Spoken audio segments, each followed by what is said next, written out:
स्वागत है आप सभी को हमारा चैनल शिवाजी अकादमी में। आइए आज का पॉलिटी सीरीज का बहुत ही इंटरेस्टिंग विषय लाया हूं, वित्त आयोग फिनांस कमीशन। तो let's be started chapter finance commission. तो फिनांस कमीशन को हम दो फिल्टर्ड वे में करके पढ़ेंगे ताकि आपको अच्छी तरह से समझ में आ जाए। तो फिनांस कमीशन की परिचय की बात करते हैं।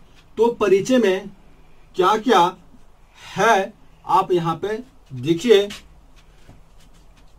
दो भागों से बांटेंगे हम। एक आपका सेंट्रल फिनांस कमीशन और दूसरा हम बांटेंगे state finance commission. State finance commission it means स्टेटों के लिए होगा और सेंट्रल फिनांस कमीशन आपका एक पूरे भारतीय स्तर पर होगी। तो इसके परिचय की बात करते हैं। तो सेंट्रल फिनांस कमीशन की बात करें तो यह एक संवैधानिक निकाय है, ये आपको समझना है। और यहां हम बात करें स्टेट फिनांस कमीशन की बात करें तो यह भी एक संवैधानिक निकाय है। दोनों सेम है। ये भी आपका कॉन्स्टिट्यूशनल बॉडी है और स्टेट फिनांस कमीशन भी आपका एक कॉन्स्टिट्यूशनल बॉडी है। इसका मेंशन जो है आपका आर्टिकल 280 में किया गया है और स्टेट फिनांस कमीशन का जो मेंशन है वो आपका आर्टिकल 243I में किया गया है। फिनांस कमीशन का जो गठन यहां पर आपका राष्ट्रपति द्वारा होगा। ये वेरी वेरी इंपॉर्टेंट। गठन राष्ट्रपति द्वारा 5 वर्ष के बाद या पहले किया जाएगा। ये बहुत ही इंपॉर्टेंट है, किया जाता है। ये आपको समझना है कि सेंट्रल फिनांस कमीशन का गठन राष्ट्रपति द्वारा 5 वर्ष के बाद या पहले किया जाएगा। और यहां पर जो गठन होती है, गठन आपका यहां पर राज्यपाल द्वारा किया जाता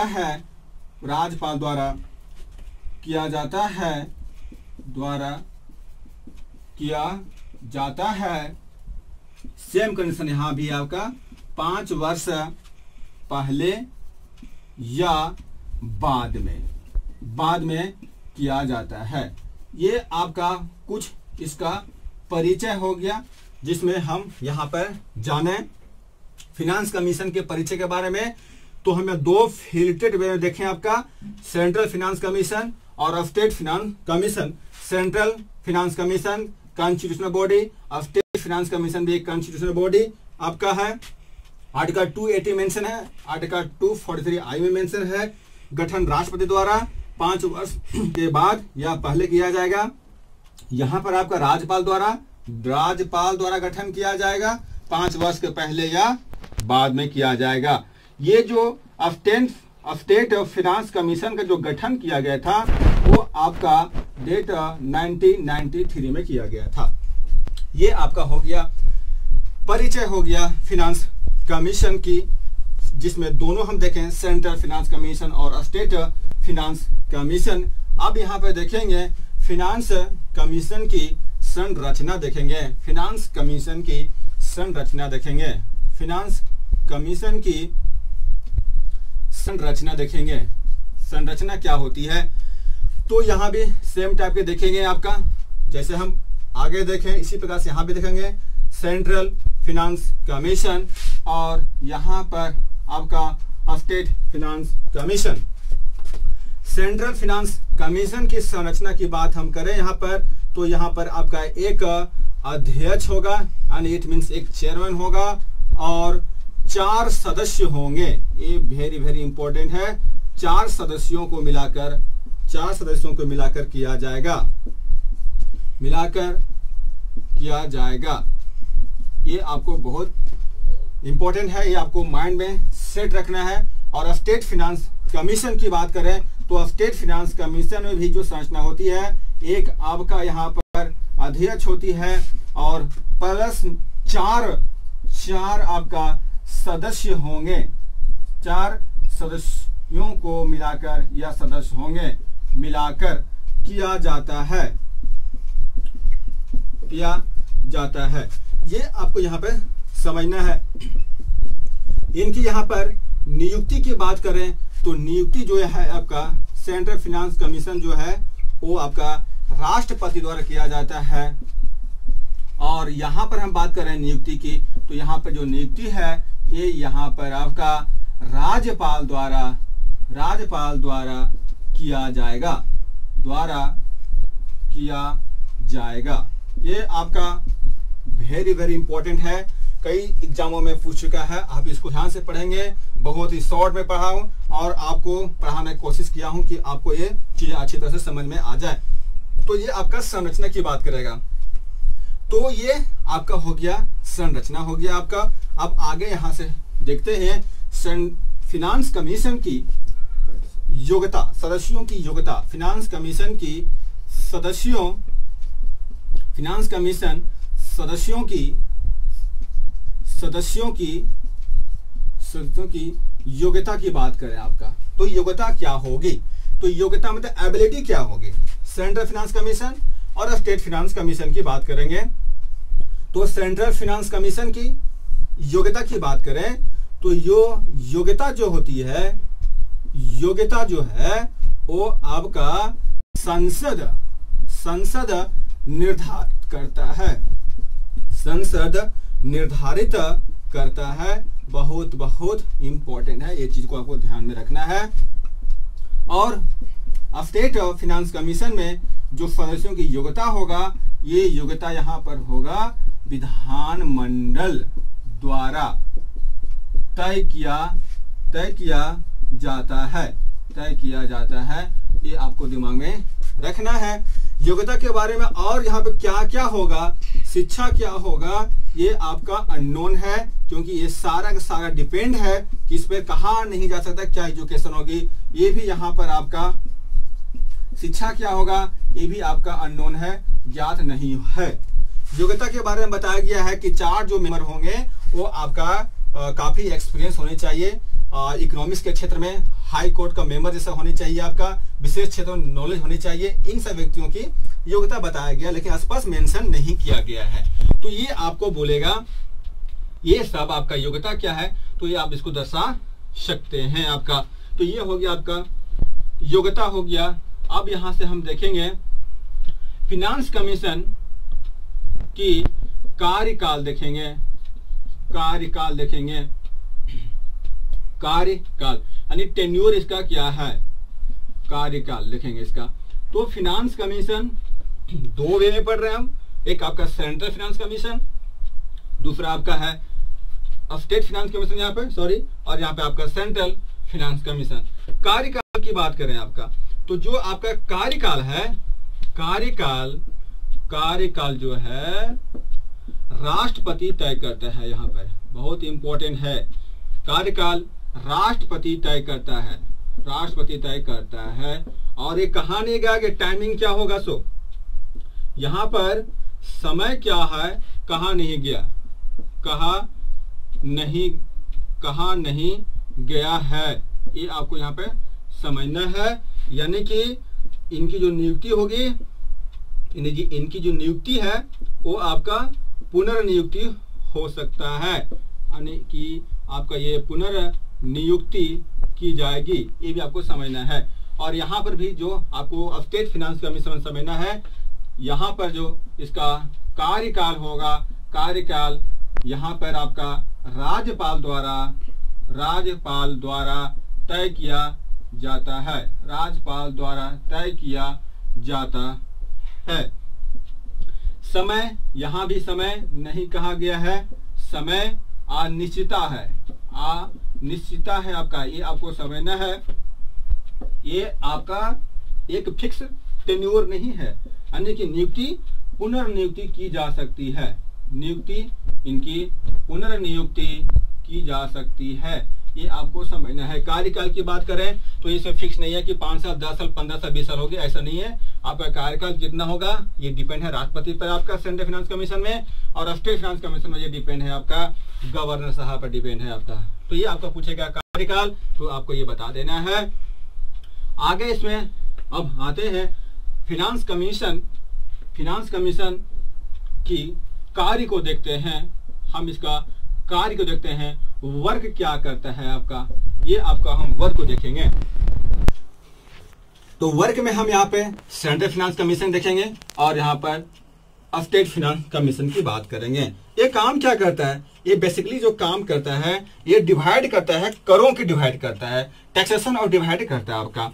तो ये यहाँ पे समझना है संघ और राज्यों के बीच, संघ और राज्यों के बीच करों का बंटवारा, करों का बंटवारा, ये आपको समझना है। वेरी वेरी इंपॉर्टेंट है कि सेंट्रल और स्टेट के बीच में जो टैक्सेशन का डिवाइडेड होता है वो आपका फाइनेंस कमीशन की रिपोर्ट के आधार पर होती है, ये आपको समझना है।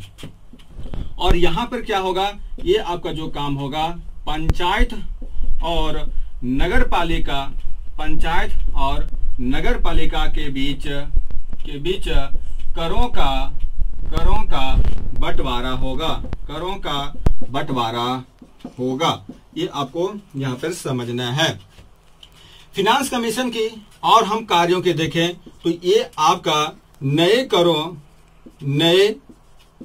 करों का सुझाव, नए करों का सुझाव देना और उसका पालन करने को कहना, ये आपको इंपॉर्टेंट है समझना है। और यहां पर ये भी समझना है कि स्थानीय संस्थाओं के वित्तीय या आर्थिक समीक्षा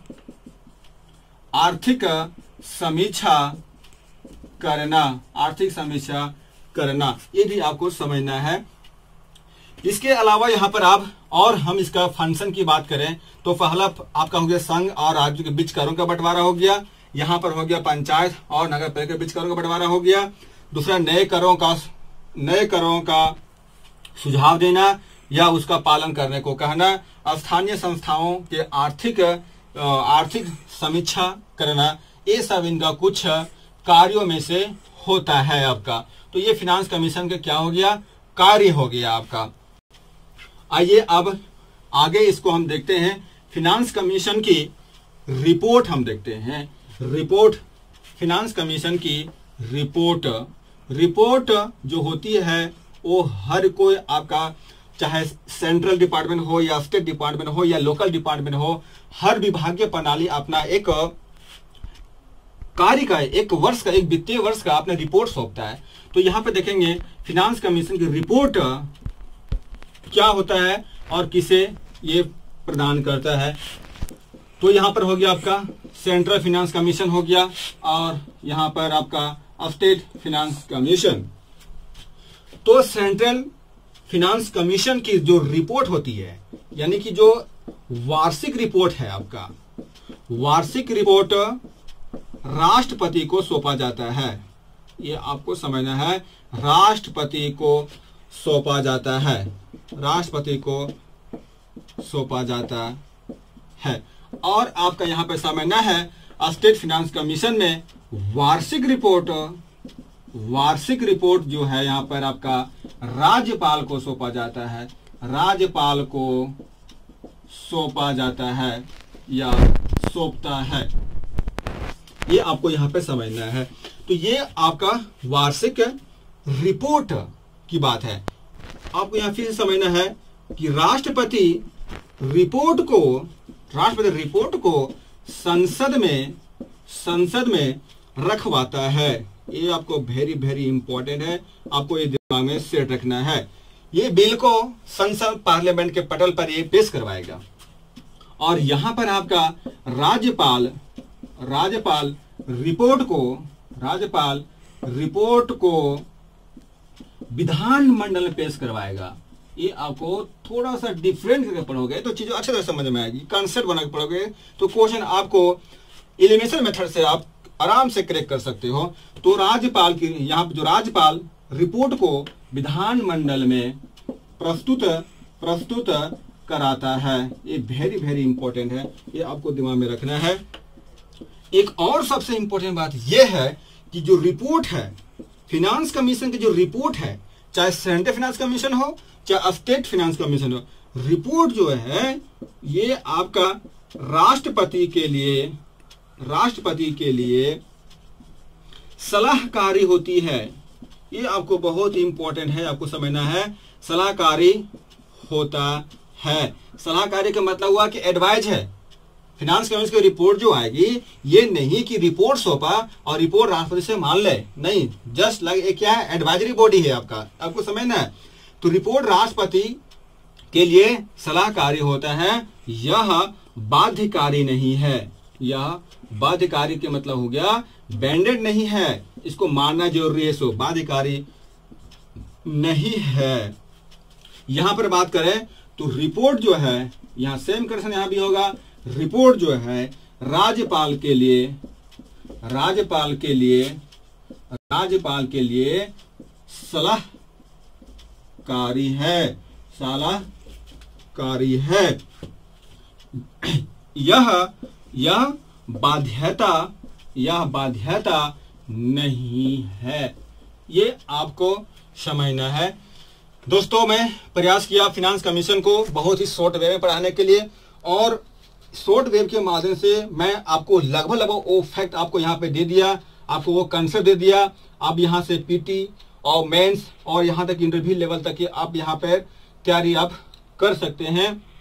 तो फिनांस कमीशन की जो ये वीडियो जो हमने बनाया, चैप्टर जो पढ़ा, एक ही वीडियो इसमें बनता है।